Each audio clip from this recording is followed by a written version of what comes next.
So guys இப்போ நம்மகிட்ட பார்த்தீங்கன்னா நியூவாக 2026 லான்ச் ஆன டஸ்டர் இருக்குது. அட்வென்ச்சர் எடிஷன் டைப்பில் இருக்குது. பட் இது ஒரு எடிஷன் கிடையாது. இது வந்து ஃபுல்லாக கஸ்டமைசேஷன் ஆப்ஷனில் வரக்கூடிய ஒரு மாடல்.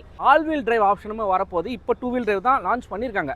பட் நெக்ஸ்ட் இயர் பார்த்தீங்கன்னா ஆல் வீல் டிரைவ் ஆப்ஷனுமே வந்து லான்ச் ஆக போகுது. இப்போ வந்து அதுக்கான ஒர்க்ஸ் போயிட்டுருக்கு, டெஸ்டிமோனியல் ஒர்க்லாம் போயிட்டுருக்கு. இந்த ஒரு எடிஷன் வந்து பார்த்தீங்கன்னா உங்களுக்கு ஆல் வீல் டிரைவில் வரதுக்கு அதிக வாய்ப்பு இருக்குது. ஸோ இதில் என்னென்னலாம் சேஞ்சஸ் வந்து பண்ணியிருக்காங்கன்னா, ஃப்ரண்ட்டில் பார்க்கும்போது நமக்கு ஒரு கிளாடிங் கொடுத்துருக்காங்க. பம்பர்லேயே வந்து மேலே பார்த்தீங்கன்னா பேனட்டோடைய எட்ஜ்லேயே வந்து ஒரு கிளாடிங் வந்து கொடுத்துருக்காங்க எல்லா சைட்லேயுமே.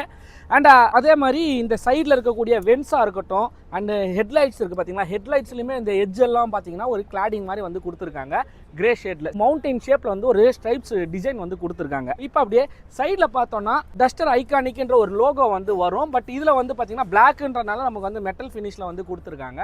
ஸோ அது ஒரு சில்வரில் இங்கே ரெனோ லோகோவோட வந்துடுது. அண்டு விண்டோ ட்ரிம்ஸ் எல்லாமே பார்த்தீங்கன்னா சில்வர் பெயிண்டட் ஃபினிஷில் தான் வந்து கொடுத்துருக்காங்க. ஸோ க்ரோம் போகாமல் ஃபுல்லாகவே பெயிண்டட் வந்து ஆப்டாக கொடுத்துருக்காங்க கலரு. மெயினாக வந்து ரூஃப் கேரியர் வருது. மேலேயே பார்த்தீங்கன்னா ஒரு பெரிய கோவில் வச்சுருக்காங்க.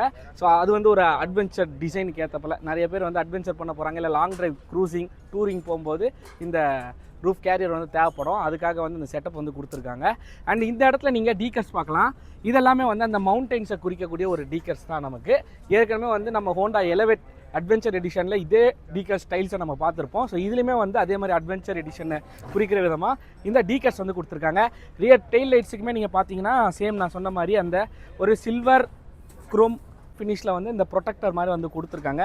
இங்கே பார்த்தீங்கன்னா ரெனால்ட்டுன்னு சொல்லிட்டு உள்ளே வந்து ஒரு குரோமில் ஒரு மினுக்கிற மாதிரி வந்து கிரே ஷேடில் வந்து ஒரு பேட்ஜிங் வந்து இருக்குது. அண்ட் மெயினாக நீங்கள் வீல்ஸ் நீங்கள் பார்க்கலாம். இதில் வந்து 17 இன்ச்சஸில் வந்து வீல்ஸ் வந்து கொடுத்துருக்காங்க. மேக்ஸி வீல்ஸாக கொடுத்துருக்காங்க, அட்வென்ச்சர் வீல்ஸ் இது. அண்ட் நமக்கு சைட் ஸ்டெப் வந்து இதில் வந்துருக்கு. ஸோ நல்லாவே வந்து தாங்கக்கூடியதாக வந்து கொடுத்துருக்காங்க. அதுலேயுமே வந்து குரோம் ஃபினிஷில் டஸ்டர்னு வந்து பேட்ஜிங் வந்திருக்கு. நல்ல ஒரு மேசிவாக இருக்குதுன்னு சொல்லலாம். ரியரை பொறுத்தவரை சேஞ்சஸ் இல்லை. ரியரில் எந்த ஒரு சேஞ்சஸுமே வந்து கொடுக்கல. ஸோ இன்டீரியரில் பார்த்தோன்னா நமக்கு இந்த சன்ஷேட் வந்து கொடுத்துருக்காங்க. ஆக்சுவலி இது வந்து நார்மல் வேரியண்ட்டில் வந்துடும். பட் இதில் மட்டும்தான் நமக்கு இங்கே ஷோகேஸ் பண்ணியிருக்காங்கன்னு சொல்லலாம். அண்டு இன்டீரியரில் எந்த ஒரு சேஞ்சஸுமே இல்லை. எக்ஸ்டீரியர் மட்டும்தான் சேஞ்சஸ். இன்டீரியர் பொறுத்தவரை எந்த ஒரு சேஞ்சஸும் இல்லை. ஸோ இந்த வண்டியோடைய டீட்டெயில் வாக் அரவுண்ட் வந்து நம்ம ஏற்கனவே நம்ம சேனலில் போட்டிருக்கோம். ஸோ பார்க்காதவங்க டிஸ்கிரிப்ஷன் லிங்க் தரேன், கீழே டேக் பண்ணுறேன், பார்த்துருங்க.